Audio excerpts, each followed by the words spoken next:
দুপুরবেলা বাসার সবাইকে এই খাবারটা খেতে দিয়ে বললাম, খেয়ে বলতে হবে এটা কিসের তৈরি।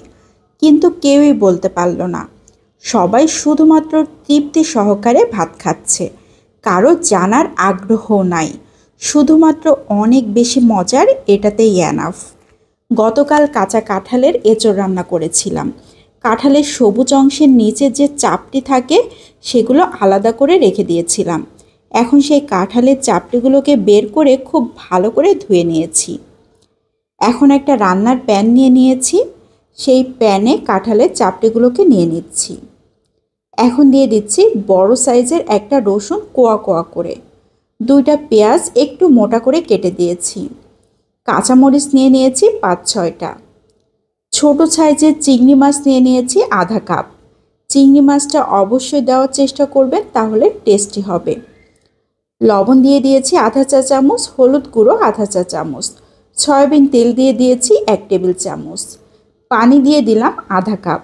এখন ঢাকনা দিয়ে ঢেকে খুব ভালো করে রান্না করে নিতে হবে, যতক্ষণ না পর্যন্ত সিদ্ধ হয়।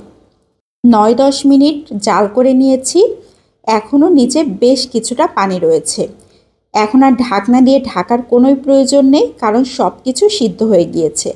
এ পর্যায়ে অনবরত নাড়াচাড়া করতে হবে, তাহলে পানিটা শুকিয়ে যাবে আর একটু ভাজা ভাজা হয়ে যাবে। এখন একটা সাইডে রেখে দিয়েছি ঠান্ডা হওয়ার জন্য। শিলপাটা নিয়ে নিয়েছি, শিলপাটার উপরে এগুলোকে নিয়ে নিচ্ছি। এটা অবশ্যই শিলপাটাতেই করতে হবে, ব্লেন্ডারে কিন্তু একদমই হবে না, কারণ এটা এত বেশি আঠালো হয়। ব্লেন্ডারে দিলে আলাদা পানি অ্যাড করতে হবে, তখন কিন্তু এই রেসিপিটা আর তৈরি করা যাবে না। খুবই আঠালো টাইপের হয়, এই জন্য এইভাবে পাটায় বেটে নিলে সব থেকে ভালো হয়। আর পাটা যদি না থাকে তাহলে হাত দিয়ে ম্যাশ করে নিলেও হবে। এত বেশি নরম সফট হয়ে যায়, হাতে ম্যাশ করলেও কিন্তু সুন্দরভাবে ম্যাশ হয়ে যায়। এখন একটা পাত্রে বেশ কিছুটা শুকনো মরিচ নিয়ে নিয়েছি। ভাজা শুকনো মরিচগুলো লবণ দিয়ে খুব ভালোভাবে ভেঙে নিচ্ছি। মরিচটা পছন্দ অনুযায়ী নিলেই হবে। পেঁয়াজ কুচি নিয়ে নিচ্ছি 3 টেবিল চামচ। তবে যারা কাঁচা পেঁয়াজটা খেতে পারেন না তারা একটু ভেজে নিতে পারেন। আমার কাছে কাঁচা পেঁয়াজটাই সব থেকে বেশি ভালো লাগে, এই জন্য আমি এখানে কাঁচা পেঁয়াজটাই ব্যবহার করেছি। সরিষার তেল দিয়ে দিচ্ছি 1 টেবিল চামচ, খুব ভালো করে মাখিয়ে নিচ্ছি। এখন দিয়ে দিচ্ছি সেই বেটে রাখা কাঁঠালের চাপটিগুলোকে। খুব ভালো করে সব কিছু একসাথে মাখিয়ে নিতে হবে।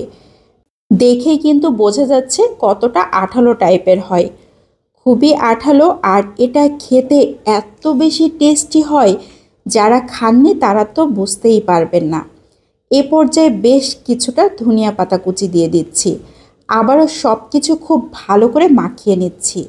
গরম গরম ভাতের সাথে এই ভর্তা অসাধারণ টেস্টি। একবার হলেও ট্রাই করে দেখবেন, আশা করছি নিরাশ হবেন না। তো আজকের মতো এখান থেকে বিদায় নিয়ে নিচ্ছি। যদি রেসিপি ভালো লাগে বেশি বেশি করে শেয়ার করে দিবেন, অনেকেই দেখার সুযোগ পাবে। আসসালামু আলাইকুম।